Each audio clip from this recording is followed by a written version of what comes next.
An Introduction to Sustainability.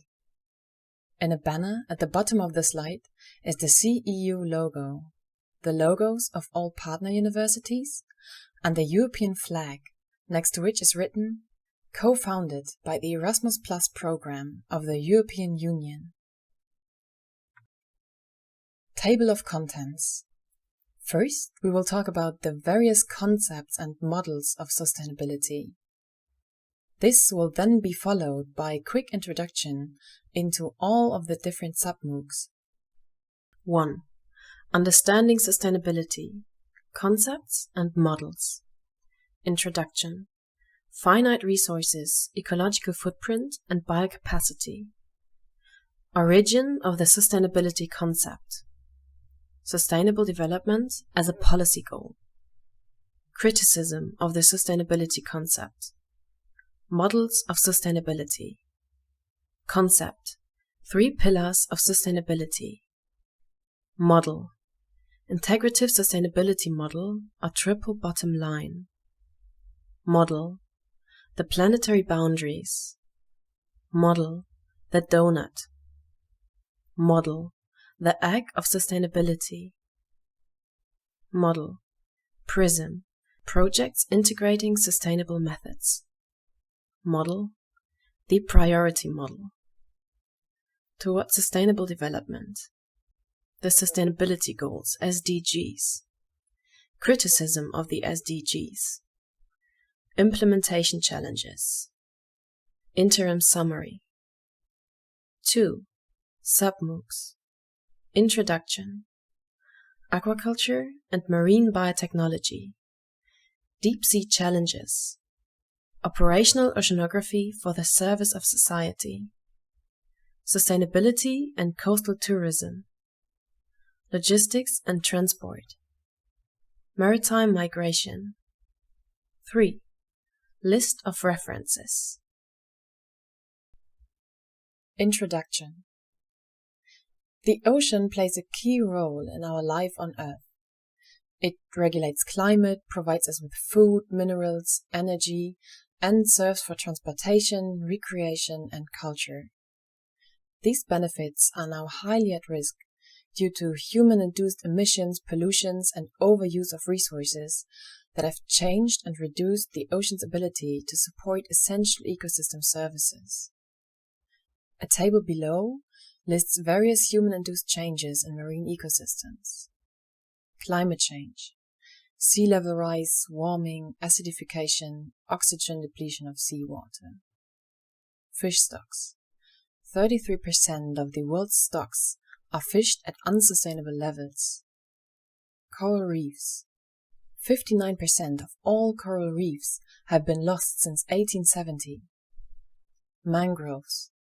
25% of their historical cover has already disappeared. Seagrass.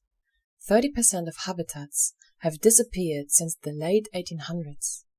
21% of seagrass species are identified as near threatened.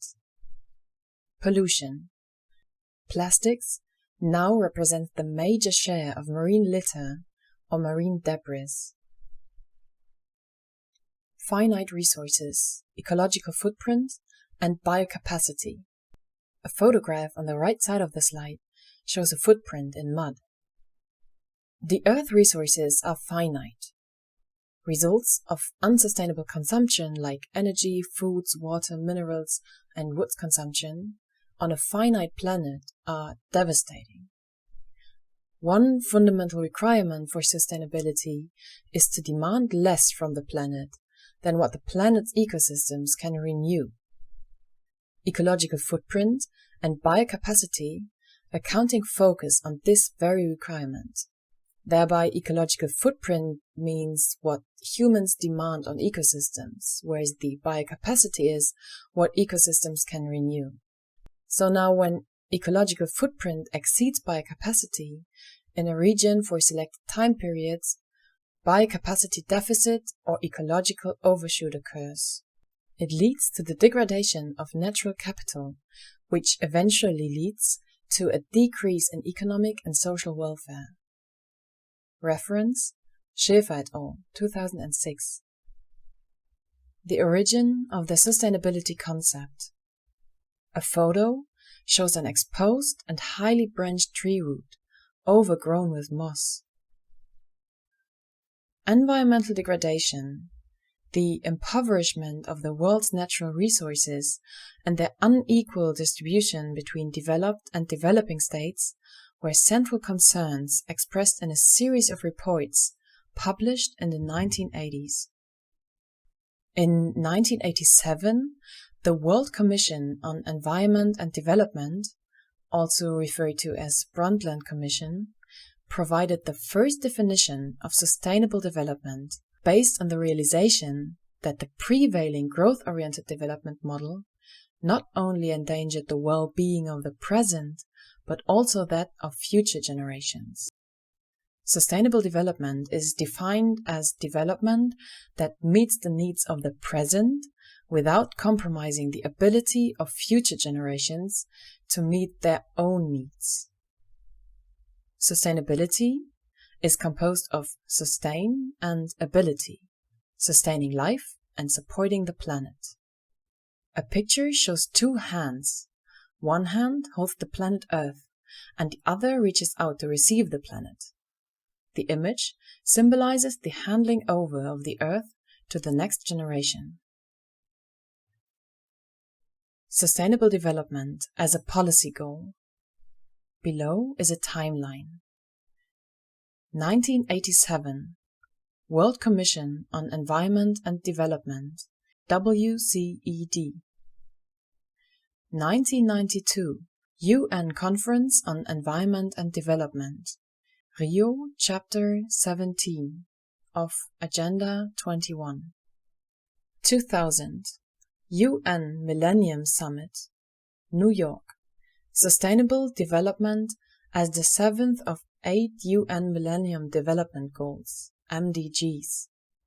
2002, World Summit on Sustainable Development, Johannesburg, Balance between economic, social, and environmental development. 2012, UN Conference on Sustainable Development, Rio +20, Intra- and Intergenerational Equity.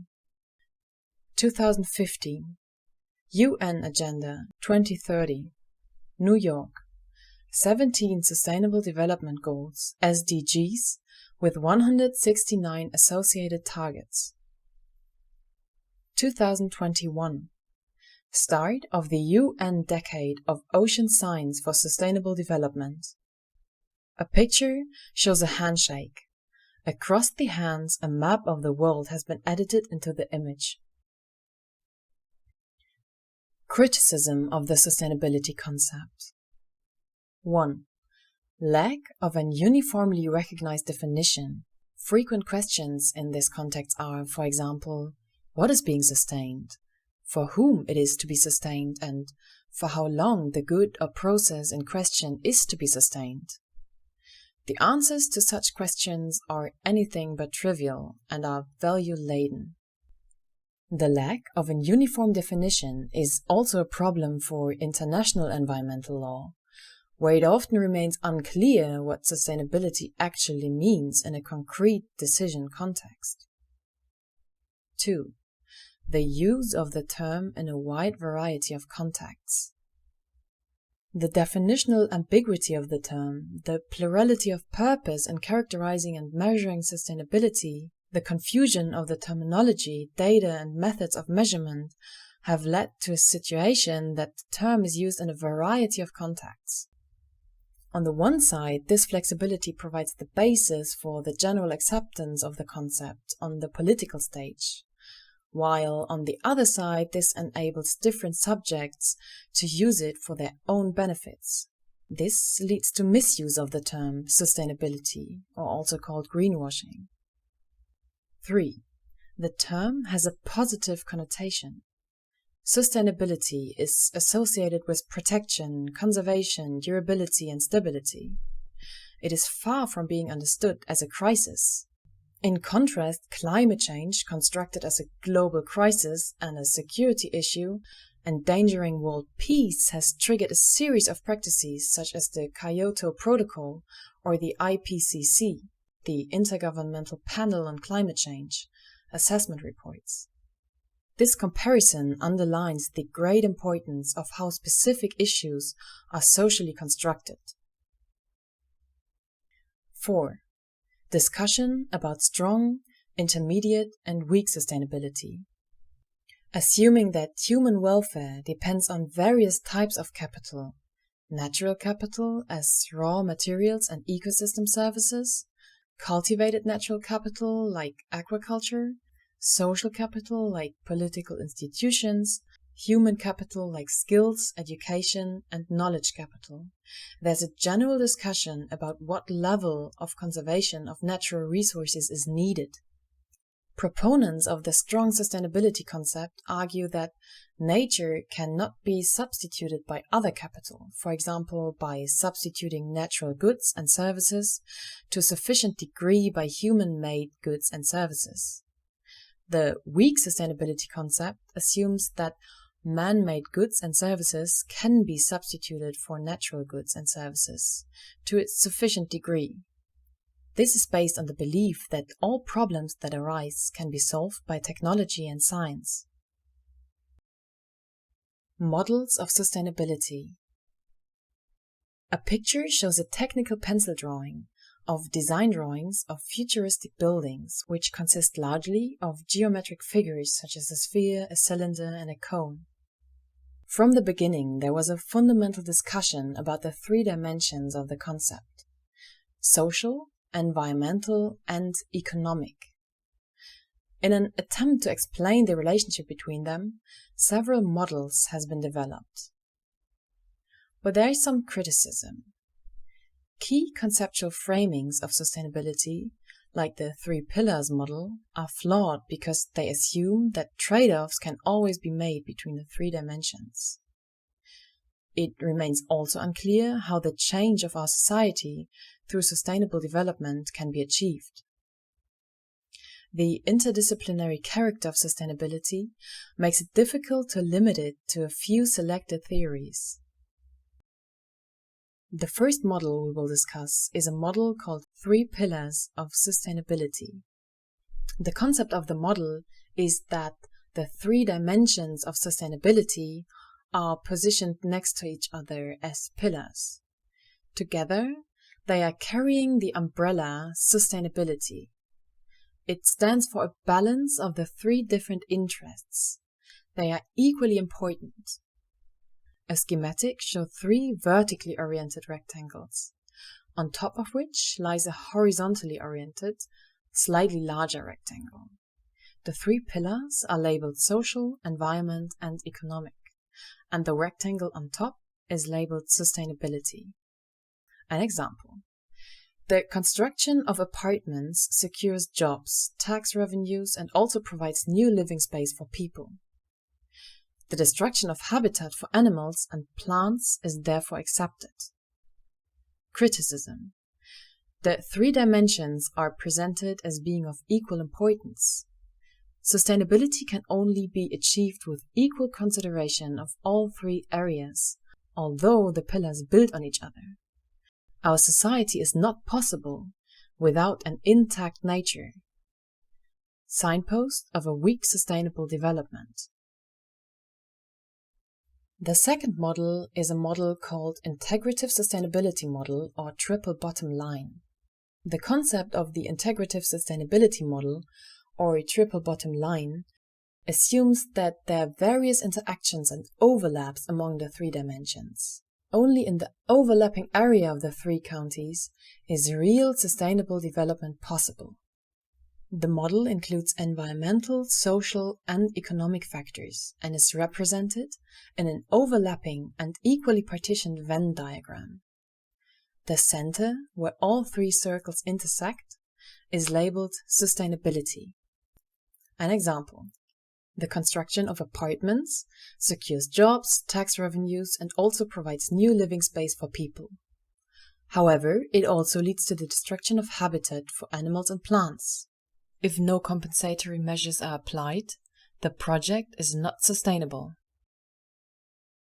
Criticism. Its measurement approach doesn't inherently value societal and environmental impact at the expense of financial profitability. Instead, many firms have reaped financial benefits by committing to sustainable business practices. Another criticism is the lack of integration across the three dimensions and its function as a compliance mechanism.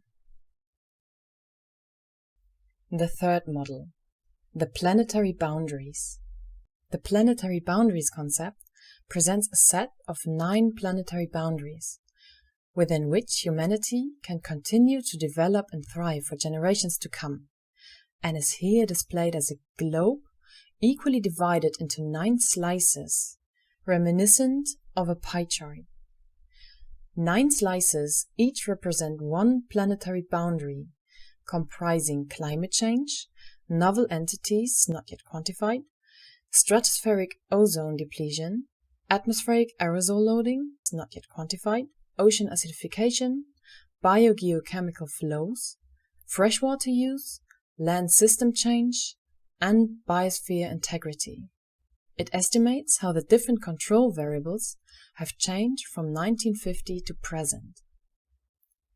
A green-marked polygon depicts the safe operating space, which has been exceeded for climate change, biogeochemical flows, land system change, and biosphere integrity. Violating these boundaries could generate sudden and irreversible environmental changes. An example: it has already been adopted partly as one objective in international climate policy, in the 2-degree climate guardrail. Criticism.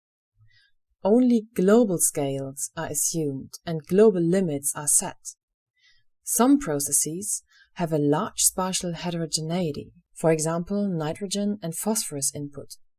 This means that regionally, limit values can already be exceeded without having an impact on the global limits.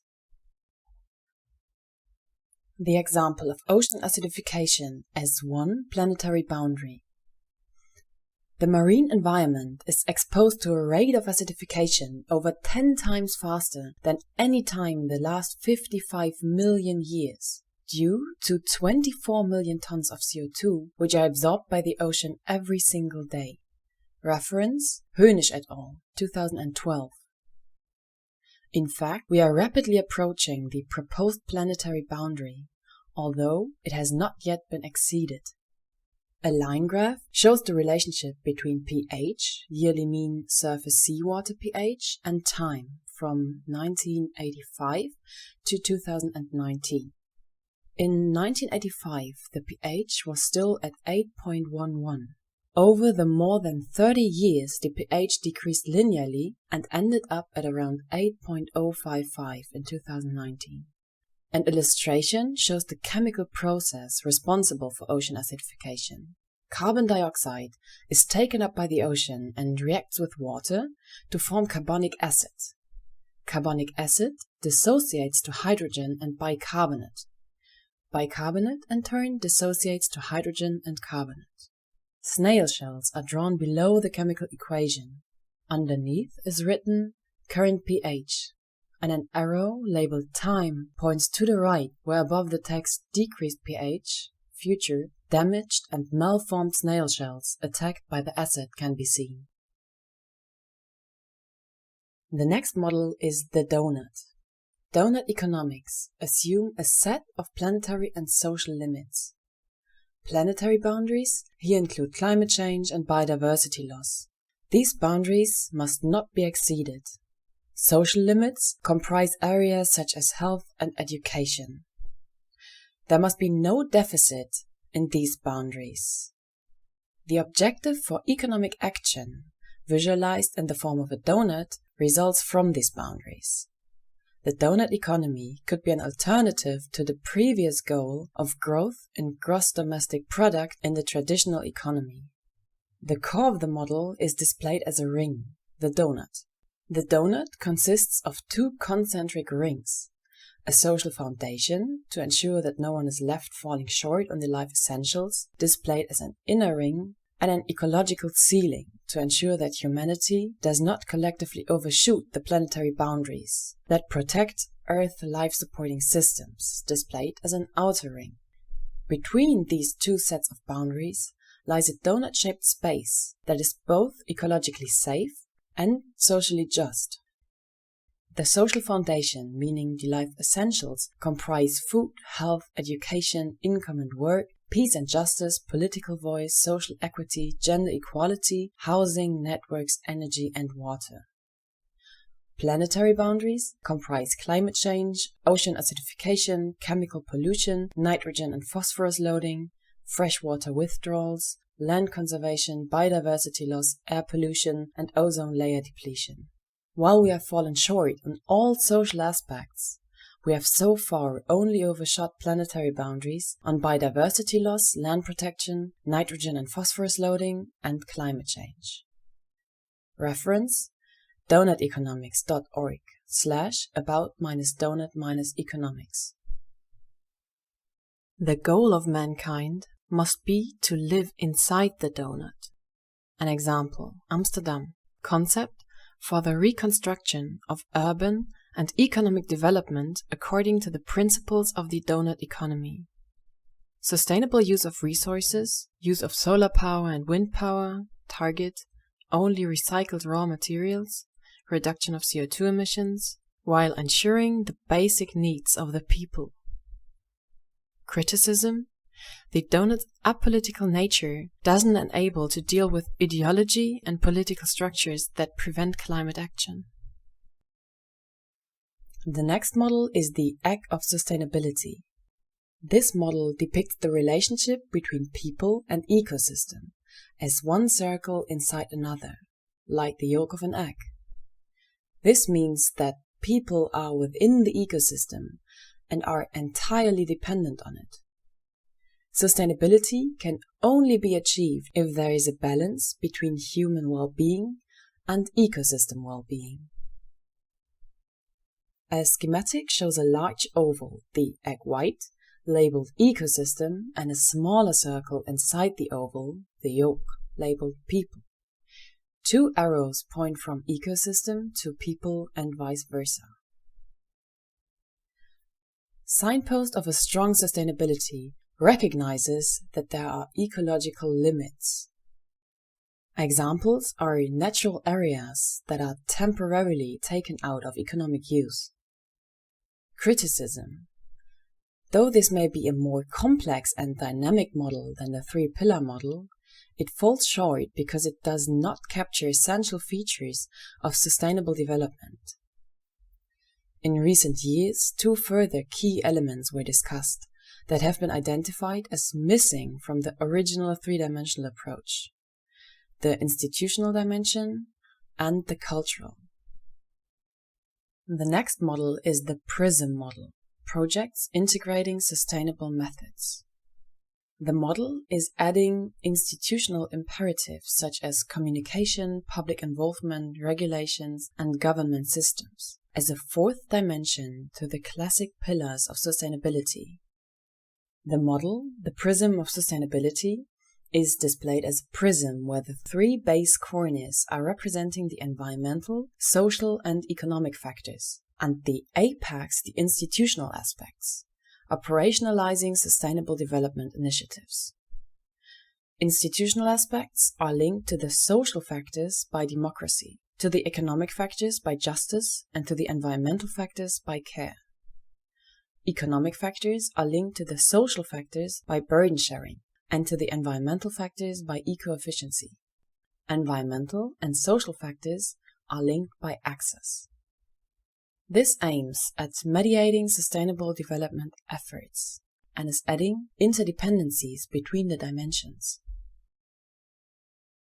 The last model we will discuss is the priority model. It takes into account that the dimensions are interdependent.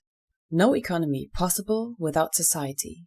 No society without environment. They build up on each other. A diagram shows three nested circles. The smallest circle is labeled economic and is enclosed in a slightly larger circle labeled social. The largest circle, which encloses the other two circles, represents the environment.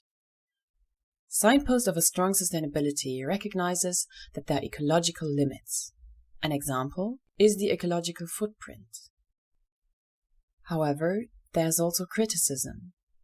Environment comes before the social, and thus nature appears more important than social issues such as justice. Toward sustainable development. Approaches are, for example, preventing waste and pollution through eco-design, recycling and reusing of products, exceeding the life cycle of products and materials, using cosmetics with harmless chemicals, eating more plants, and sustainable tourism.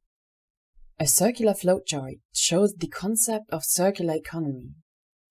Cleaner production, remanufacturing, and redistribution is followed by consumption. Consumption is then followed by repairing and reusing things to minimize residual waste. Then, objects or materials should be collected at their end of life for recycling and refurbishment. Eco-design, non-toxic, long life and recyclable materials should be used to minimize raw materials. Then, the circle starts anew. A concept that should in the end minimize emissions. The Sustainability Goals, SDGs. In September 2015, Agenda 2030, with 17 SDGs and 169 associated targets, was agreed upon to be achieved by 2030. The UN Open Working Group on Sustainable Development Goals distinguishes 6 categories: people, economy and society to be developed, and nature, life support and community to be sustained. An infographic presents the United Nations Sustainable Development Goals, such as no poverty, zero hunger, good health and well-being, quality education, gender equality, affordable and clean energy, and reduced inequalities. Criticism of the SDGs. A caricature of a man wandering is shown below the text. He raises one eyebrow and holds his chin with one hand. Only limited sets of goals and systems are represented. Not all goals are equal. The goals do not take into account, for example, the impact of war, arms expenditure, arms proliferation, and do not adequately discuss peace building and racism. Pastoralism and livestock production systems that can support biodiversity and sustainable land management and have the potential for climate change mitigation.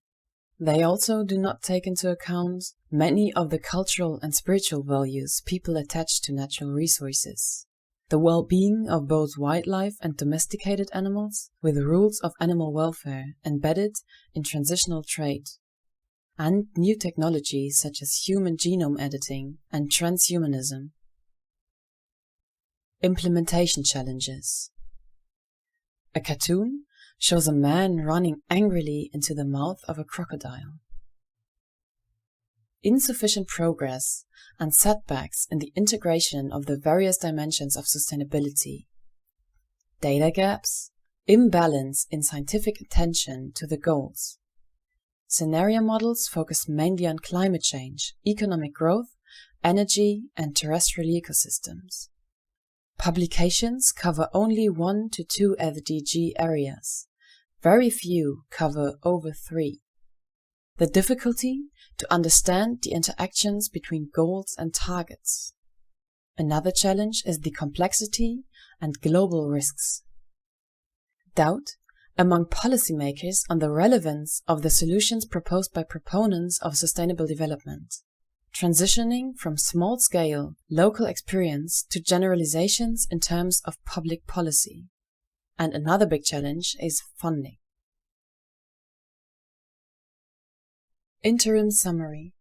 The concept of sustainability and the SDGs is a success story in terms of the comprehensive policy instruments that are now in place. The concept has become a guiding principle and is discussed in politics, business, science, society, and the media. Countries have started to incorporate the goals into national plans and strategies. Parts of the private sector.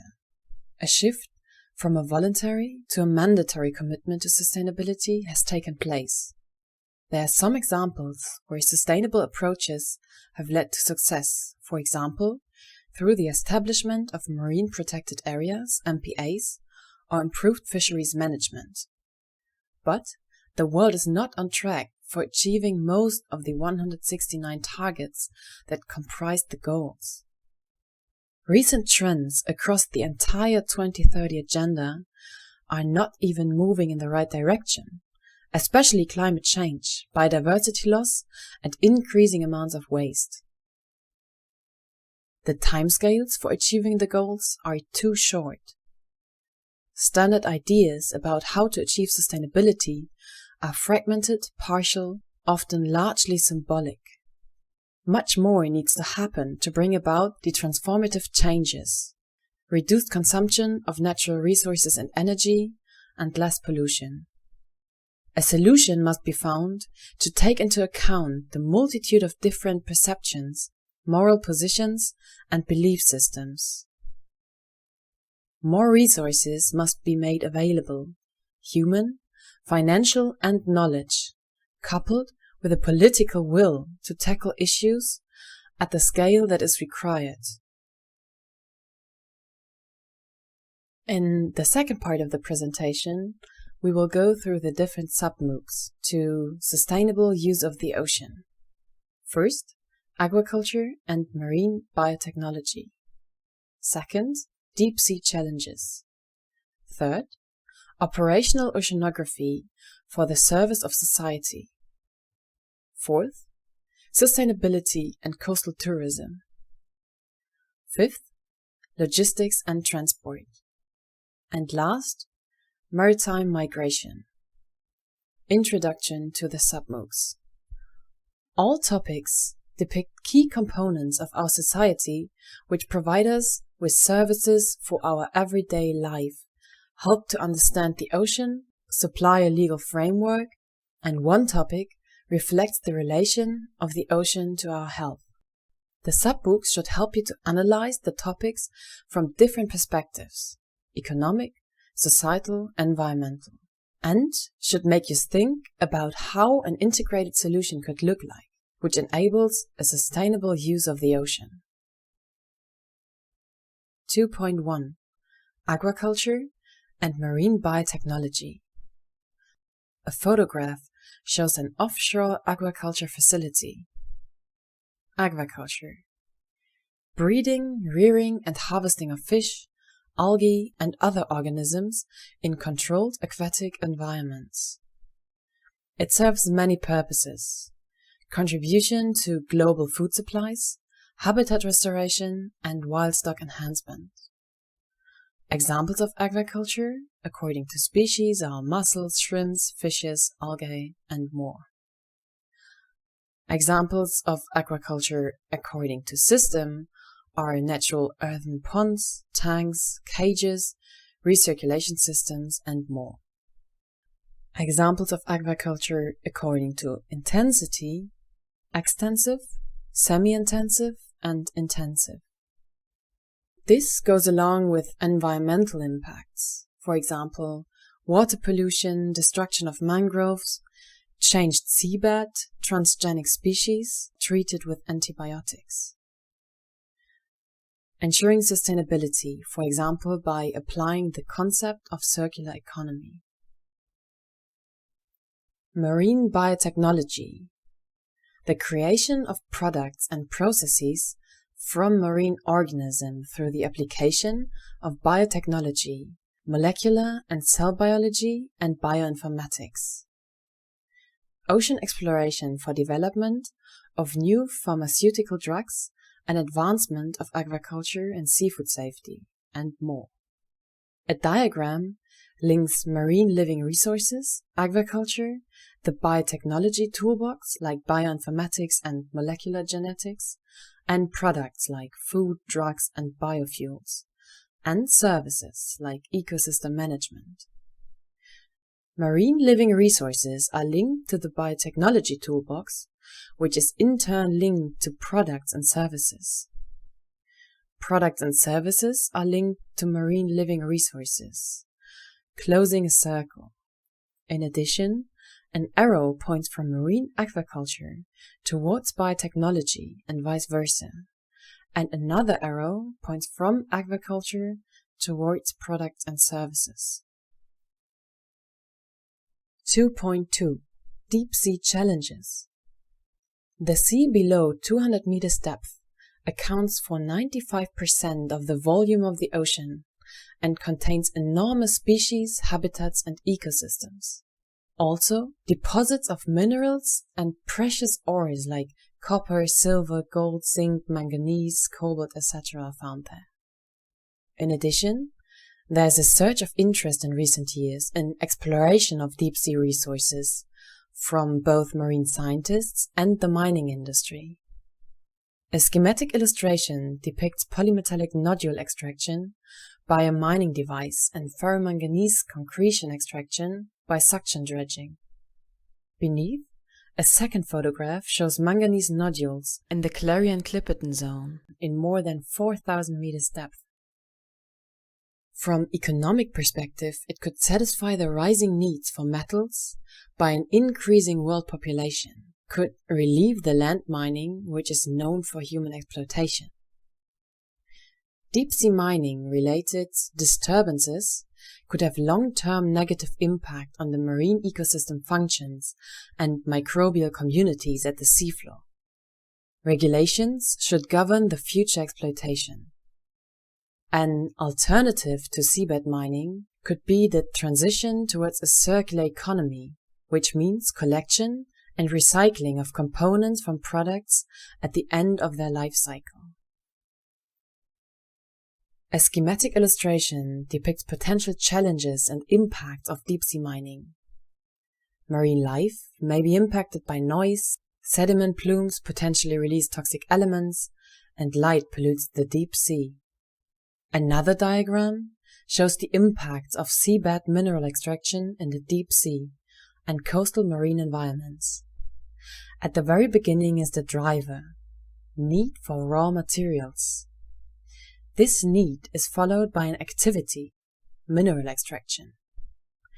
This in turn leads to multiple pressures like extraction of substrate or noise, leading to, for example, a loss of benthic fauna, changes in seabed morphology, or behavioral changes in the fauna. Impacts on welfare then lead to policy responses. 2.3 Operational Oceanography for the Service of Society. A photograph shows a coast from satellite view. All countries in the world with access to the sea are likely to engage in marine activities for national security, environmental protection, and maritime economic development. Such activities require the monitoring and forecasting of the ocean state on a daily basis. Operational oceanography provides estimate of essential ocean variables for the present and the future. Activities on land require weather forecasts, whereas activities at sea require weather and ocean forecasting. This is the purpose of operational oceanography. Operational oceanography combines 1. In situ observations, 2. Satellite data, and 3. Numerical modeling. Ocean observing and forecasting systems improve our knowledge on the ocean currents, surface waves, water quality, and other essential indicators. These indicators have uncertainties which have to be taken into account. Operational oceanography fosters the sustainable use of the ocean by ensuring 1. Secure infrastructure developments, 2. Energy efficient and safe navigation, and 3. Detection and monitoring of marine pollution. A photograph shows a typhoon in the Western Pacific Ocean. 2.4 Sustainability and coastal tourism. Coastal and maritime tourism covers predominantly bath or water-based activities such as recreational boating and cruising, swimming, sunbathing, sailing, scuba diving, and more. It is one of the fastest increasing segments of the global tourism industry and a major source for growth and jobs. It employs almost 3.2 million people, generating a total gross value added (GVA) of 183 billion euros for Europe in 2014. Higher water use, increased waste generation in the peak seasons generate lots of pressures on local environment and ecosystems. Therefore, good planning of tourism and its management are essential in order to maximize the positive benefits of tourism and minimize the negative impacts. Sustainable coastal tourism can be enhanced by, for example, ICZM, Integrated Coastal Zone Management, a constantly realized decision-making process with a view of sustainable use, development and protection of seaside, terrestrial and coastal marine areas and their resources. And, for example, by hard and soft law, so management, quality standards and labels. A diagram shows the outcomes of sustainable practices versus business as usual. Sustainable practices lead to a healthy coastal or marine ecosystem that benefits tourism activities, and sustainable tourism may also support the marine ecosystem. In a business-as-usual scenario, the exploited coastal or marine ecosystem is not able to provide ecosystem services, and unplanned tourism leads to direct and indirect impacts on the marine ecosystem. 2.5.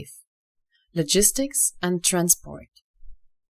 A photograph shows a container ship which is being loaded in the port of Miami.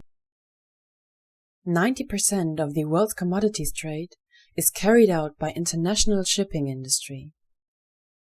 Shipping contributes to the economic growth by providing the most efficient and cost-effective transportation of goods, facilitates trade, and influences socio-economic prosperity of the world communities. International shipping and ports provide key linkages in the network of supply chains. Maritime ports act as transport nodes on the main transportation routes. Ports' productivity depend on the various business decisions and indicators, like port governance models, port competition and performance, development strategies, investment dynamics, and other performance indicators, while operating on different markets. However, the maritime transportation system generates negative impacts on the marine environment. Digital and green transition represents the future development of the industry. Increased competitiveness, but with a special care towards environmental protection. Digital and green transition in maritime logistics and transport aims to lower the ecological footprint of its tasks, such as reducing CO2 emissions by decarbonization, lowering noise pollution, avoid accidents in marine and coastal environments, adoption of smart technology, increased use of shipments that utilize biofuels or low sulfur fuels, alignment with sustainable development goals, balance between economic efficiency, environment care, and health of society, and last, shift to circular economy. For example, promote industrial ecology, seaports and hubs for recycle flows, and the use of renewable energy sources. A diagram lists challenges in maritime logistics and transport. The challenges are air pollution, greenhouse gas emissions, oil or chemical spills, garbage, underwater noise pollution, ship grounding or sinking, and sediment contamination of ports during shipbreaking activities. Theory and practice. Logistics support system and its components. Risks in logistics and transport. The context of maritime and shipping. Monitoring and improvement of logistics processes in maritime and shipping. Organizing work in project formula in order to increase efficiency of shipping and maritime industries. Quality improvement tools and techniques in logistics. The case of maritime and shipping. Logistics versus sustainable development. 2.6 Maritime migration. A photo shows a small, dilapidated boat overcrowded with refugees on the open sea. Maritime infrastructures and transport routes also facing challenges. For example, migrants and refugees crossing the Mediterranean. State responses to maritime migration from the point of view of the law of the sea, international human rights law, and broader principles of public international law. Various actors, state and non-state actors, been involved in maritime migration. Options for sustainable approaches to migration from which both European and African countries involved should benefit, such as addressing the need for protection, creating more legal pathways, and establishing circular migration, which describes the fluid movement of people between areas, usually for the purpose of employment. Criteria are temporary, renewable, circulatory, legal, respectful of the migrants' rights, managed so as to optimize labor markets for both origin and destination countries. It follows a list of references for the articles and pictures used. Thank you very much for listening and your attention.